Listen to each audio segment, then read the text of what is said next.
မင်္ဂလာပါခင်ဗျာဒါကတော့ကျွန်တော်ပြင်သွားနေအောင်ရိုက်နေတာဖြစ်ပါတယ်ကျွန်တော်ပြင်သွားရင်လည်းဝစ်စားဒီတစ်ထည်ပဲဝစ်စရာရှိတာဖြစ်ပါတယ်ဒါကြောင့်ကျွန်တော်ဒီတစ်ထည်ကိုဝစ်နေတာကျွန်တော်9ရက်လောက်ရှိပါပြီဆိုတော့ကျွန်တော်အခုဒီစပင်းကိုလည်းကျွန်တော်ညှက်ချင်နေတာကျွန်တော်ညှက်မအားသေးပါဘူးခင်ဗျာဆိုတော့ကျွန်တော်နဲ့အတူတူကျွန်တော်ဖယ်သွားမလဲဆိုတာကိုလိုက်ကြည့်ပေးဖို့ကျွန်တော်ပြောချင်ပါတယ်ဆိုတော့ဒါကျွန်တော်အခုကားပေါ်မှာကျွန်တော်ဟိုရိုက်ဒီရိုက်တောင်းမြောက်ရိုက်ချင်တယ်လို့ရိုက်မရိုက်တဲ့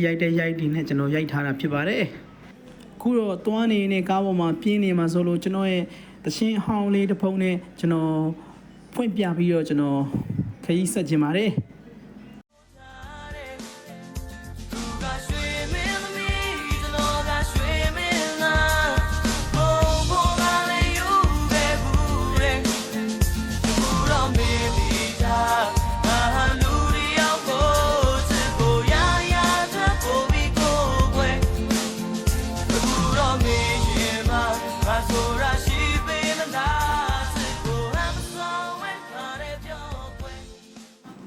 ဟုတ်ကဲ့အခုလိုနားဒုက္ခဆင်ပြီးလို့ကျေးဇူးအများကြီးတင်ပါတယ်ခင်ဗျာ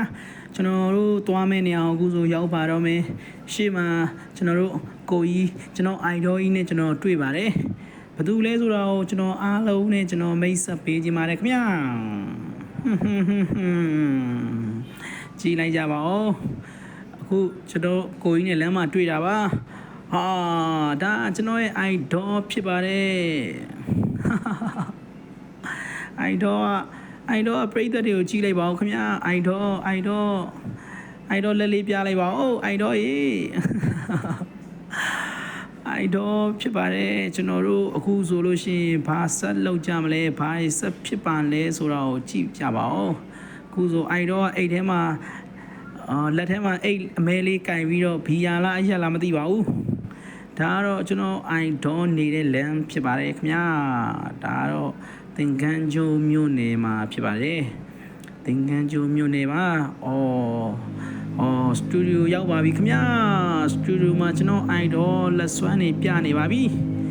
အဲ့တော့ကျွန်တော်အိုင်ဒေါ်ကိုဖီပဲဖြစ်ပါတယ်ကိုဖီ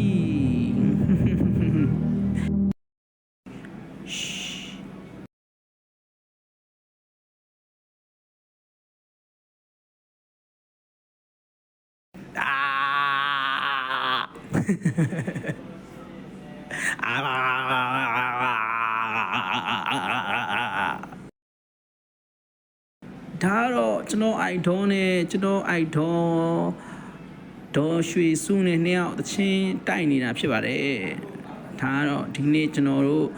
ဒီစတူဒီယိုရောက်လာတဲ့အကြောင်းရင်းလေးပဲဖြစ်ပါတယ်ပြင်းလို့ရိုက်ထားတာကိုပြင်းလို့ကြည့်သွားပေးတဲ့လူတွေကိုကျေးဇူးတင်ပါတယ်ခင်ဗျာ